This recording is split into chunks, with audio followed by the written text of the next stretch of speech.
할렐루야. 우리 옆 사람과 인사하겠습니다. 잘 오셨습니다. 명절에 고생 많으셨습니다. 참 오랜만에 보는 것 같아서 반갑습니다. 오늘 전할 말씀의 제목은 계시하시는 하나님입니다. 우리 한번 따라하겠습니다. 계시하시는 하나님. 이 계시가 뭔가 하면 하나님이 자기를 드러내 알려주신다는 뜻입니다. 왜 이렇게 하나님이 자기를 드러내서 알려주시는가 하면 우리가 하나님을 우리 능력으로 찾을 수 없기 때문에 그렇습니다. 그래서 우리 기독교는 다른 종교하고 차별화되는 게 바로 이 계시하는 하나님이 계시기 때문에 그렇습니다. 다른 종교는 열심히 자신이 수련하고 노력해서 고생해서 신을 찾아가야 합니다. 없는 신을. 그래서 그 신을 있다고 믿을 때까지 계속 자기가 노력하고 열심을 다해야 합니다. 무엇을 바쳐야 되고 무슨 일을 해야 되고 대가가 있어야지 겨우 만나 줄까 말까 합니다. 원래는 없습니다. 자기가 만들어낸 신이지. 그런데 우리는 아니죠. 우리가 한 게 없는데 하나님이 먼저 자기를 우리에게 계시하여 주십니다. 여러분, 도리아라는 학자가 종교란 무엇인가라는 책을 썼습니다. 책 제목은 종교란 무엇인가인데 그 내용은 뭔가 하면 기독교의 문제는 이런 것이다 라는 내용입니다. 그 도리아라는 학자가 기독교를 어떻게 소개하는가 하면 하나님은 우리와 개인적인 관계의 하나님이 아니라 이스라엘 민족의 배타적인 신이다 이렇게 소개하고, 또 도마 복음을 인용해서 예수님은 여호와 하나님하고 아무런 관계가 없고 무신론자다 이렇게 이야기하거든요. 왜 이렇게 이야기를 하는가 하면 이 도리아라는 학자가 우리와 해석이 다른 이유가 뭔가 하면 주관적으로 하나님을 해석하기 때문에 그렇습니다. 자기 생각으로 자기가 갖고 있는 지식을 가지고 이 성경을 읽고 하나님에 대해서 생각해서 말을 하는 겁니다. 그런데 우리는 아니죠. 우리는 하나님을 우리 머릿속에서 나오는 생각과 우리가 이때까지 쌓아온 지식으로 하나님을 말하지 않습니다. 외부에서 하나님이 우리한테 먼저 계시를 해줍니다.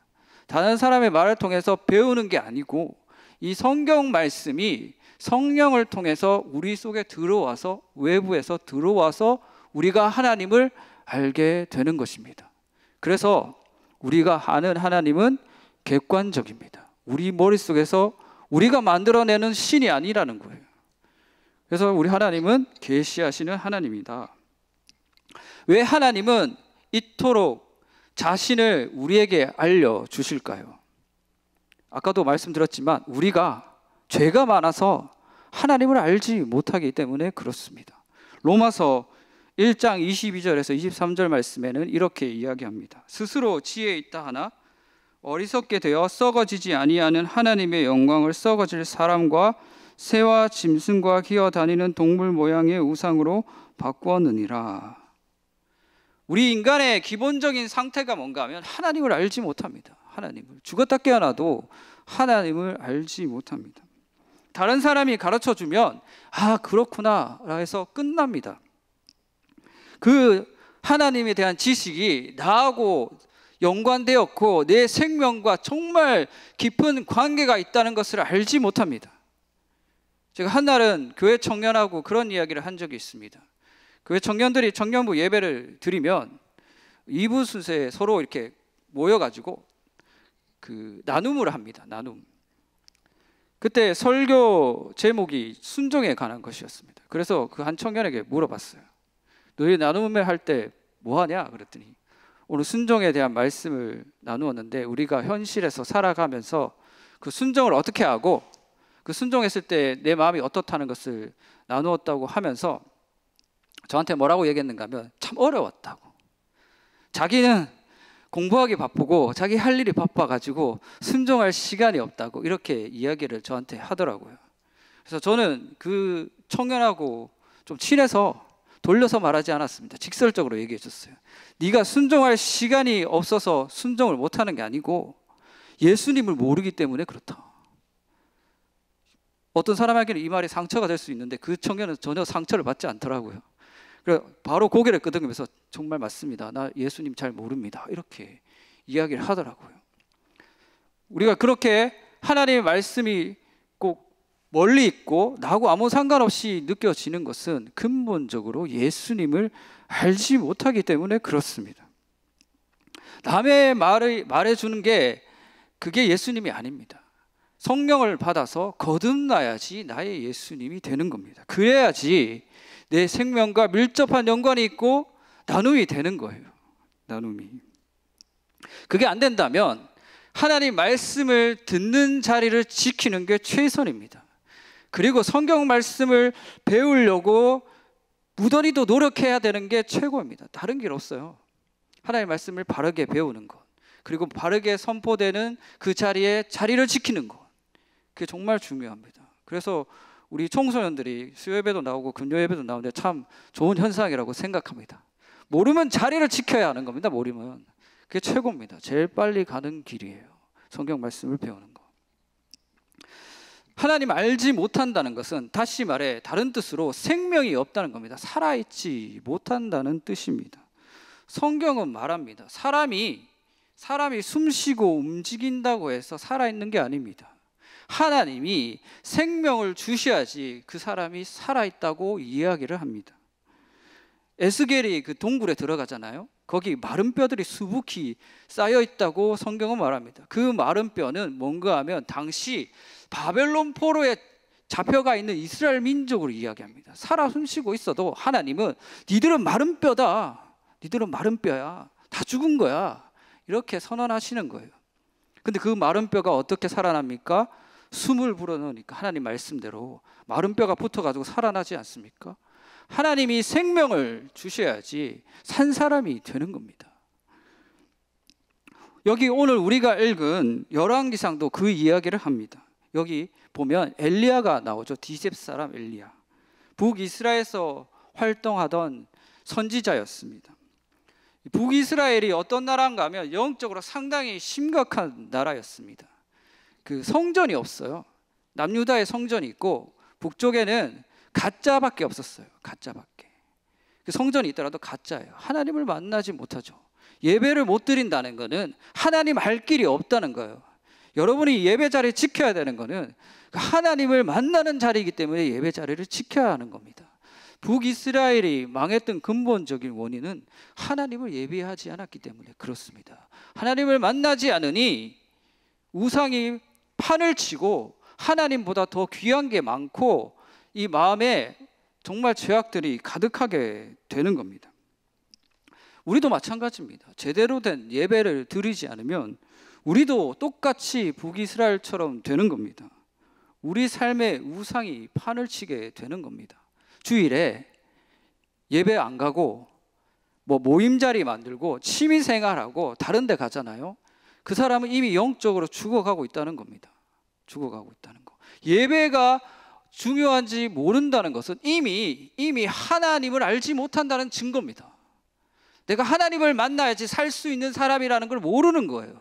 그냥 다른 사람의 말에 이끌려서 예배 자리를 억지로 지키는 것뿐이지 그 자리에서 어떤 현상이 일어나고 내가 어떻게 하나님을 만나게 되는 것을 모르니까 예배가 귀하게 생각이 안 되는 겁니다. 영이 죽어갔다는 거예요. 영이. 교회 나오고 안 나오고가 문제가 아닙니다. 하나님 모르는 게 가장 큰 문제입니다. 호세아 선지자가 입이 닳도록 외쳤죠. 너희가 하나님을 알려고 하지 않아 망하는구나. 하나님 모르면 어떤 사태가 벌어지는가 하면 삶의 방향이 아예 달라집니다. 그래서 예수님이 그 이야기를 하셨죠.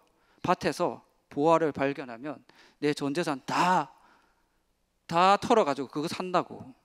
우리가 정말 귀한 게 발견되면 내 삶이 거기에 다 맞춰지게 되어 있습니다. 누가 그 삶으로 맞춰라고 얘기하지 않아도 내가 그게 귀한 게 알기 때문에 내 삶을 다 맞춰버립니다. 거기에.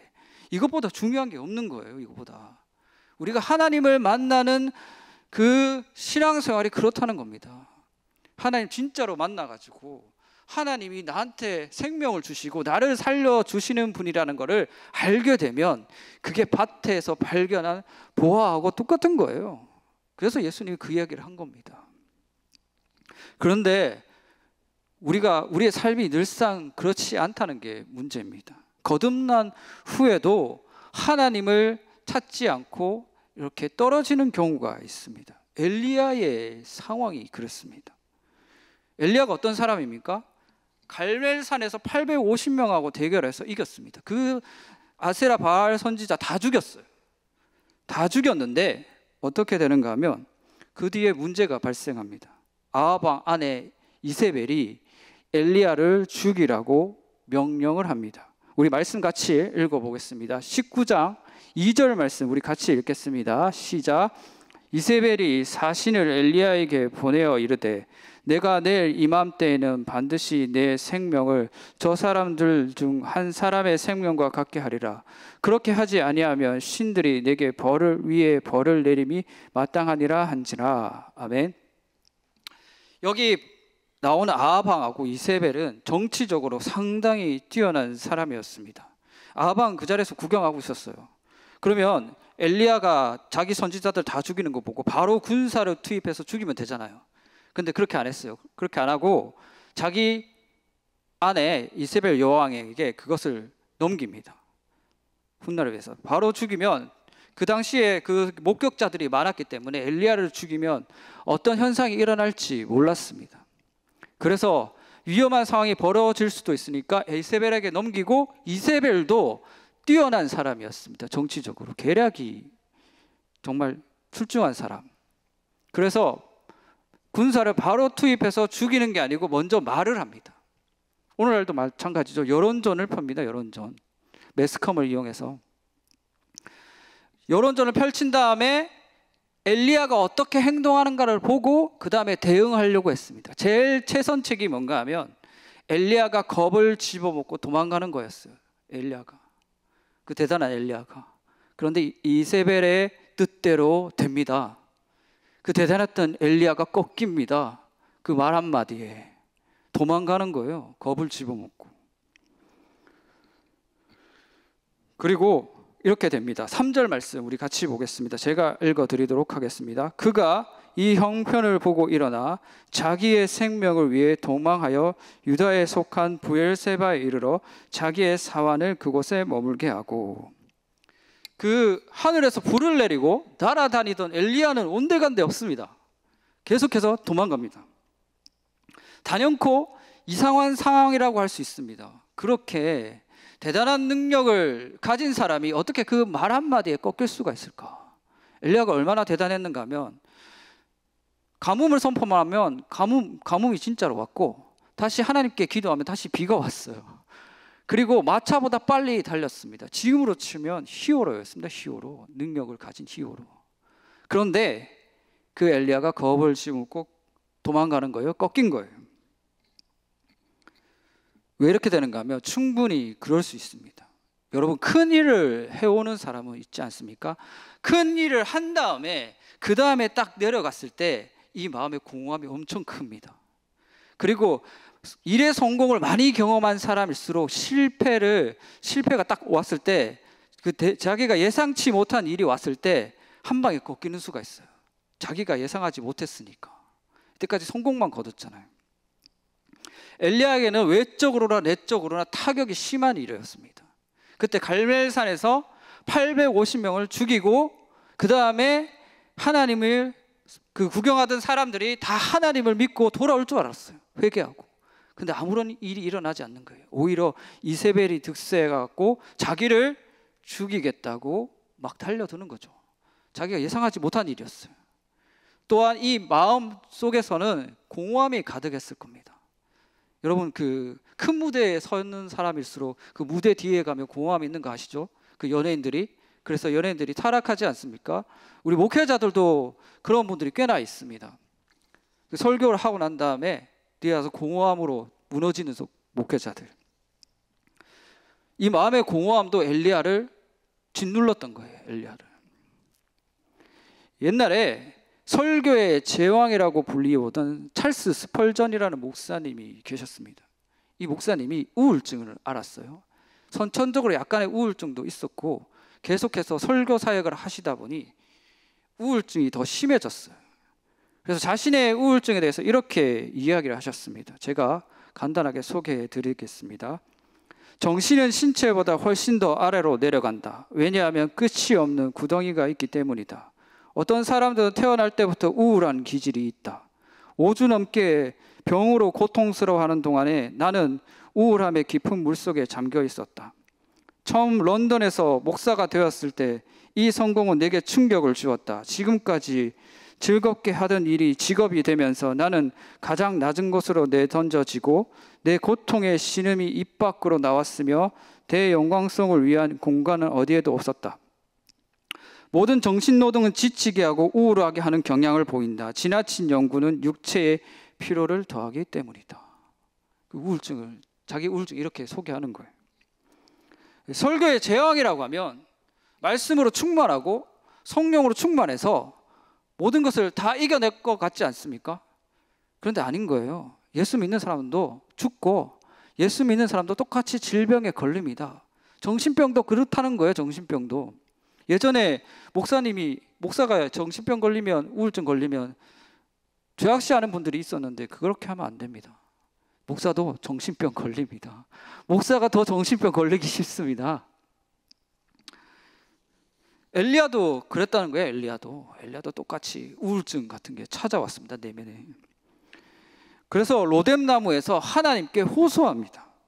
19장 4절 말씀입니다. 자기 자신은 광야로 들어가 하루길쯤 가서 한 로뎀나무 아래 앉아서 자기가 죽기를 원하여 이르되 여호와여 넉넉하오니 지금 내 생명을 거두시옵소서. 나는 내 조상들보다 낫지 못하니이다 하고. 엘리야가 넉넉하오니다 하라고 하는 거는 주님 나 이만하면 됐습니다. 나 이제 살 만큼 살았어요. 그만 이제 죽게 해주세요. 이렇게 포기하는 거예요. 그리고 이렇게 얘기하죠. 나는 내 조상들보다 낫지 못하다. 자기 자신을 비하합니다. 자기 자신을 싫어해요. 우울증 걸린 사람들의 특징이 이겁니다. 자기가 이 땅에 존재하는 것을 싫어해요. 왜냐? 숨 쉬고 있으면 고통스러우니까. 자기 자신이 싫은 거예요. 엘리야가 지금 이러고 있어요. 그 대단한 엘리야가. 그런 엘리야를 하나님이 어떻게 하실까요? 재웁니다. 재우. 저 이 말씀 읽고 약간 재밌었는데 엘리야는 고통스럽겠지만, 왜냐면 뭐가 생각나는가 하면 아기가 아빠한테 엄마한테 보채니까 엄마가 그냥 달래듯이 재우는 거 있죠. 그게 생각나더라고요. 우리가 너무 사리 분별을 못하고 고통스러워하면 하나님이 먼저 재웁니다. 우리를. 여러분, 어떤 우울증 환자는 잠도 안 옵니다. 너무 고통스러우면. 근데 하나님이 은혜를 베푸시면 잠이 옵니다. 잠이 잘 와요. 일단 얘가 막 시끄럽게 정신없이 떠드니까 재우는 거예요. 하나님이. 너 입 다물고 자라. 엘리야. 그래서 잠이 듭니다. 엘리야가. 그래서 그 엘리야에게 천사가 오죠. 엘리야를 깨워서 먹입니다. 다시 자고 깨워서 먹입니다. 그래서 40일을 호렙산으로 가죠. 이렇게 하나님은 엘리야에게 보이지 않는 손길을 베푸십니다. 여러분, 여러분이 살다가 울면서 잠든 적이 있죠. 너무 힘들어서. 아무도 내 처지를 알아주지 않는 것 같고, 나만 고생하는 것 같고, 할 일 너무 많아서 그냥 울음이 나오는 겁니다. 그러다가 잠이 들잖아요. 그때 여러분 곁에서 하나님이 일을 하십니다. 여러분을 회복시키려고.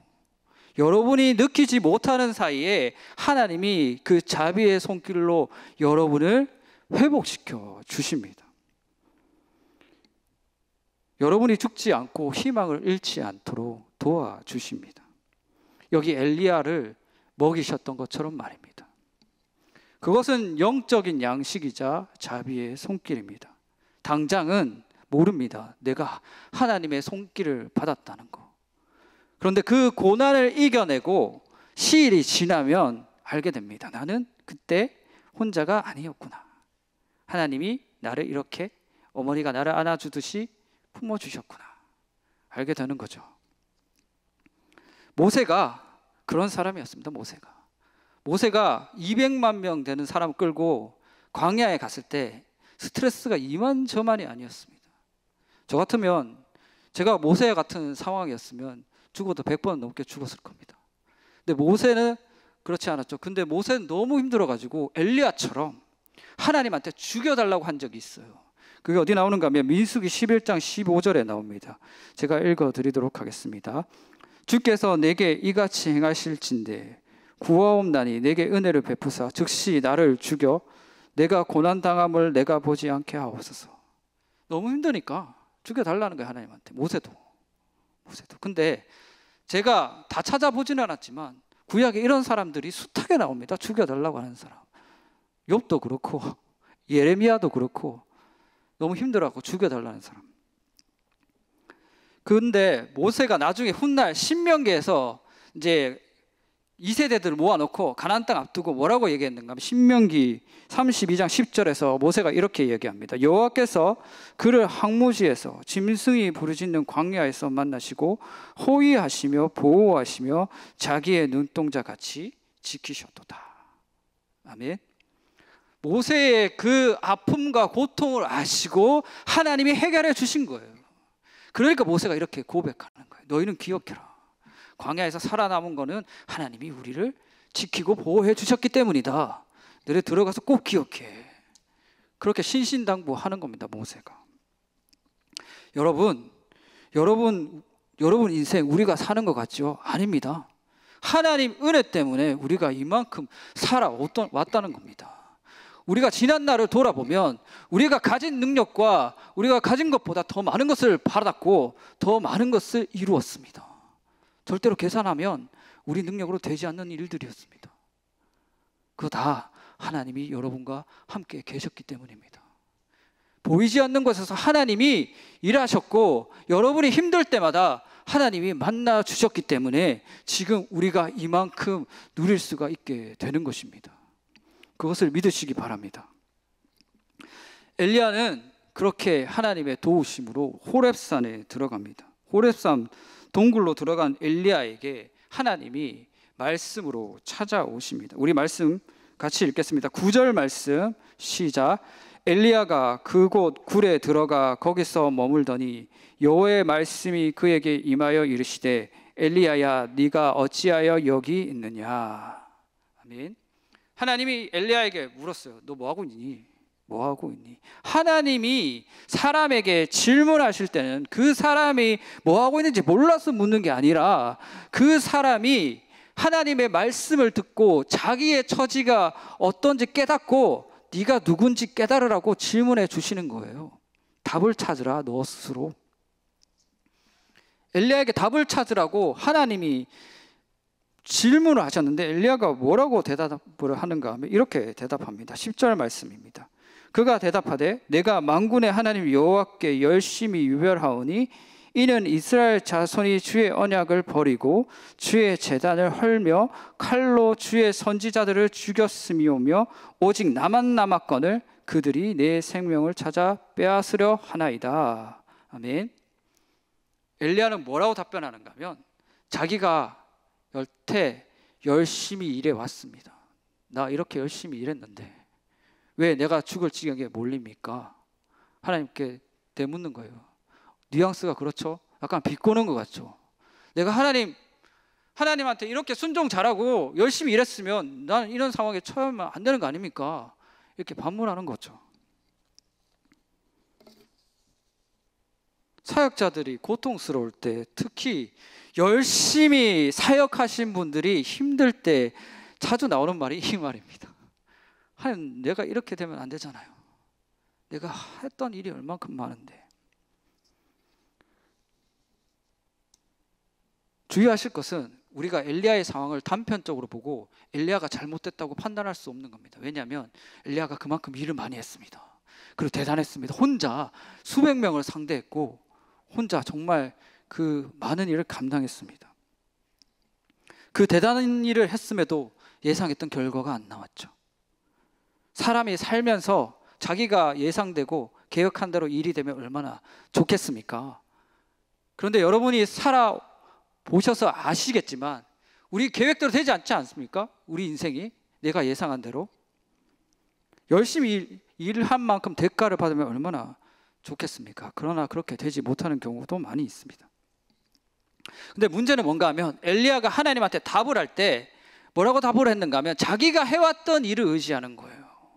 그게 정말로 하나님이 듣고 싶은 답변이었을까요? 아닙니다. 하나님이 그 말을 듣고 싶었던 게 아니에요. 엘리야가 어떤 사람인지를 듣고 싶었던 거예요. 그래서 엘리야한테 그 말을 듣고 하나님께서 이렇게 답을 하십니다. 우리 11절에서 12절 말씀 같이 읽어보겠습니다. 시작. 여호와께서 이르시되 너는 나가서 여호와 앞에서 산에 서라 하시더니 여호와께서 지나가시는데 여호와 앞에 크고 강한 바람이 산을 가르고 바위를 부수나 바람 가운데 여호와께서 계시지 아니하며 바람 후에 지진이 있으나 지진 가운데도 여호와께서 계시지 아니하며 또 지진 후에 불이 있으나 불 가운데에도 여호와께서 계시지 아니하더니 불 후에 세미한 소리가 있는지라. 아멘. 바람이 크고 강한 바람이 붑니다. 그리고 지진이 납니다. 불이 납니다. 어떻게 보면 단순히 이 장면만 떠올려 보면 그런 장면 같지 않습니까? 주인공이 무대에 등장하기 전에 일어나는 퍼포먼스 같지 않습니까? 근데 그게 그런 뜻이 아니고 과거에 하나님이 자신을 계시하실 때 나타났던 현상들입니다. 바람이 불었고 그 홍해 바다가 갈라질 때 강한 바람이 불어오지 않았습니까? 그리고 시내산에서 강림하실 때 지진이 났었습니다. 그리고 불은 엘리야도 갈멜산에서 불을 일으켰고 모세 앞에 나타나실 때 떨기나무에 불이 붙어가지고 자기를 계시하셨습니다. 모세한테. 그런 방식으로 계시를 하시다가 이제는 어떻게 계시하신다? 세미한 소리로. 세미한 소리라는 것은 그보다 작은 소리로 엘리야 귀에 들리도록 말씀하시면서 자기를 계시하신다는 겁니다. 그 작은 소리가 그 말씀이 엘리야를 살렸습니다. 엘리야를. 하나님은 이렇게 죽어가는 자를 자기를 계시하시면서 살리십니다. 말씀을 통해요. 오늘날 우리가 받는 하나님의 계시가 이겁니다. 하나님의 말씀. 하나님 말씀. 그리고 최고의 계시가 뭔가 하면 바로 예수님이십니다. 예수님.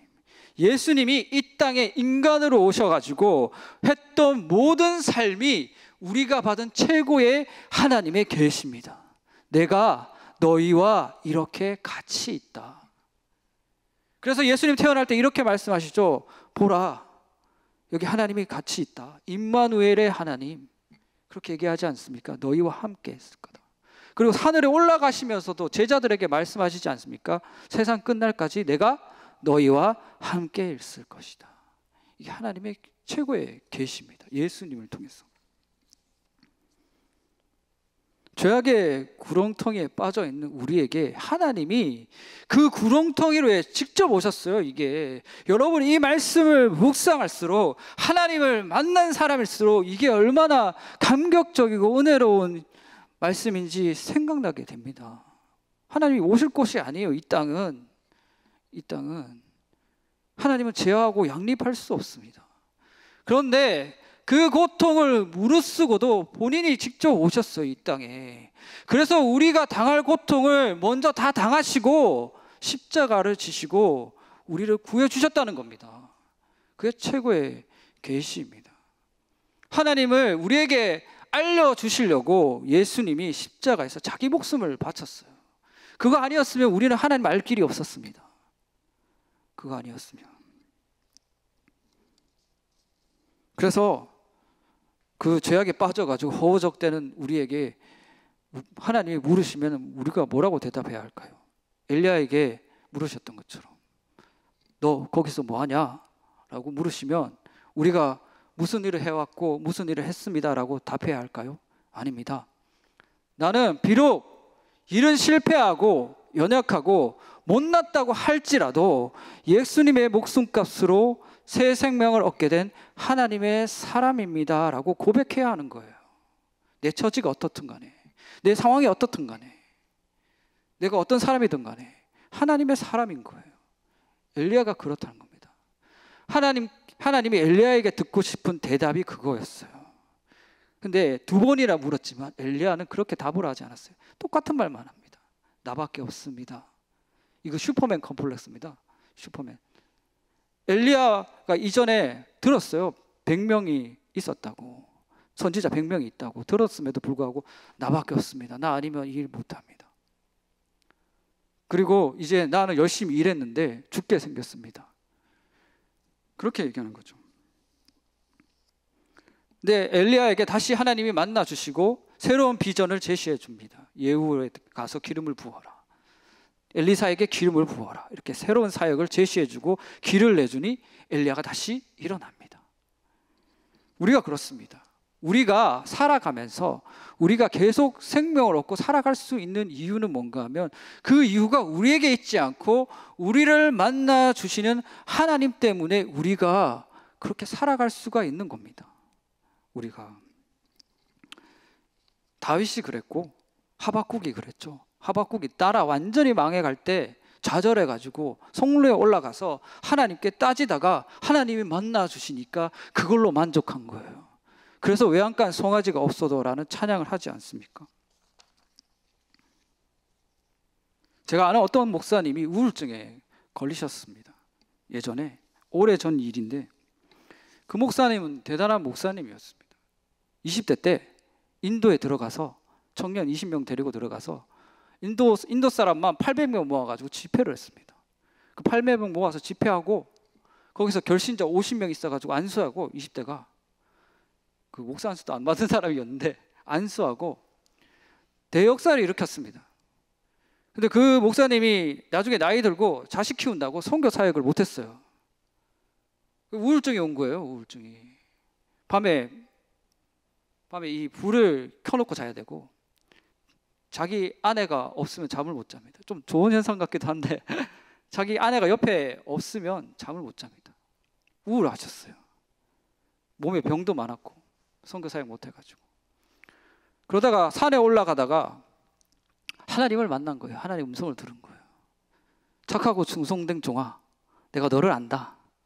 그 말 듣고 목사님이 회복하셨습니다. 우울증이 다 나은 건 아니지만 이 성령의 불이 다시 일어나가지고 다시 힘있게 사역을 할 수 있게 되셨습니다. 제가 그 목사님 앞에 있었던 산 증인이고, 그때 왜 목사님이 변했는지 물어보니까 그런 말씀을 설교 중에 해주시더라고요, 저한테. 우리도 마찬가지입니다. 우리가 우울하고 낙심될 때가 있습니다. 그때 여러분을 반드시 하나님이 찾아가실 겁니다. 그리고 하나님이 여러분을 어떻게 만나 주시는가 하면 하나님 말씀을 통해 만나 주실 겁니다. 내 감정의 변화가 아니고 내 기분의 변화가 아니고 확실한 하나님의 음성을 통해서 내가 너와 함께 있고 너를 포기하지 않는다는 것을 하나님이 알게 해 주실 겁니다. 그때 아멘하고 하나님 따라 다시 일어나시기 바랍니다. 그리고 그것으로 생명을 얻고 힘을 얻어가는 인생이 되기를 바랍니다. 그런 은혜를 풍성하게 누리는 여러분이 되시기를 주님의 이름으로 축원드립니다.